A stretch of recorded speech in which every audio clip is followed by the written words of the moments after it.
Allergy থাকা সত্ত্বেও অনেক চিংড়ি মাছ খেতে ইচ্ছা করতেছিল। তো ওই দিন আর কি দেখলাম যে ফ্রিজে চিংড়ি মাছ আছে, কয়েকটা চিংড়ি মাছ আমি নিয়ে নিজের হাতে পরিষ্কার কইরা তারপর আম্মুকে দিলাম রানতে। তো চিংড়ি মাছ পরিষ্কার করাটা আমার কাছে খুব কষ্টকর মনে হয়, হাতের মধ্যে কাটা ঠাটা হুইটা জায়গা। তারপর চিংড়ি মাছগুলো আম্মু সরিষা তেলের মধ্যে কড়া করে ভাইজা পেঁয়াজ দিয়া সস দিয়া এত মজা করে একটা দো পেঁয়াজা বানাইছে। তো দুপুরে সাদা ভাত দিয়ে চিংড়ি মাছ দিয়ে খাওয়ার পর আম্মু রাতে আবার ফ্রাইড রাইস আর চিলি চিকেন রান্না করছে। তো রাতে ওইটা মজা করে খাইছিলাম। আসসালামু আলাইকুম, কি অবস্থা সবার, কেমন আছেন গাইস? ইদানিং মানে কোনো ধরনের কোনো মাছ আমার খাইতে মন চায় না, মাংস ছাড়া মনে করেন যে কোনো মাছই আমার মানে রুচিতে আহে না।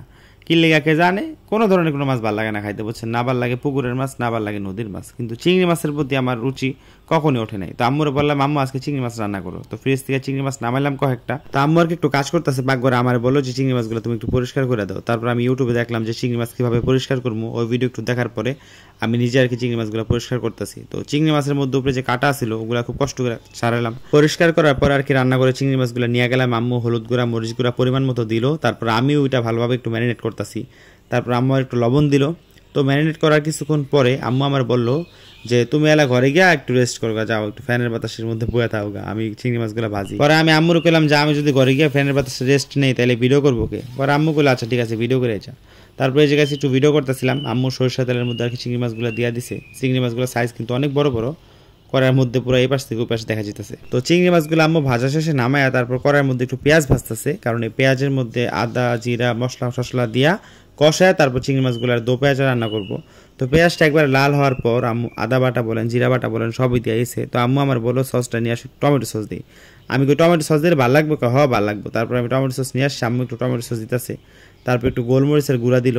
তো সব কিছু দেওয়ার পর একটু ভালোভাবে নাড়াচাড়া করবো। চিংড়ি মাছের মধ্যে কয়েকটা আইটেম আমার কাছে খুব মজা লাগে, যেমন চিংড়ি মাছের মালাইকারি, ডাব চিংড়ি, ওগুলো আমার কাছে অনেক ভালো লাগে খাইতে।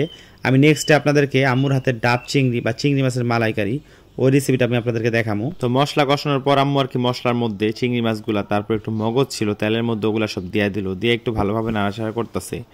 তো চিংড়ি মাছ আসলে রান্না করাটা তেমন একটা কোনো কঠিন বিষয় না, খুব সহজে আর কি ভুনা করা যায়, বাট এটা একটু পরিষ্কার করাটা একটু কঠিন বিষয় আমার কাছে মনে হয়েছে। আপনাদের কাছে কি মনে হয়েছে আমি জানি না। তারপরে যে সাদা ভাত নিলাম, তারপর একটু সালাদ নিছি, একটু লেবু নিছি, তারপর একটু চিংড়ি মাছের ঝোল নিছি হালকা। গরম গরম ধোয়া ওঠা ভাতের সাথে এরকম চিংড়ি মাছের দো পেঁয়াজা কি যে মজা লাগে, এটা আপনারা যারা খান তারাই জানেন। বাট চিংড়ি মাছ এমন একটা মাছ, এটা মানে হেড করার মতো পাবলিক খুব কমই আছে।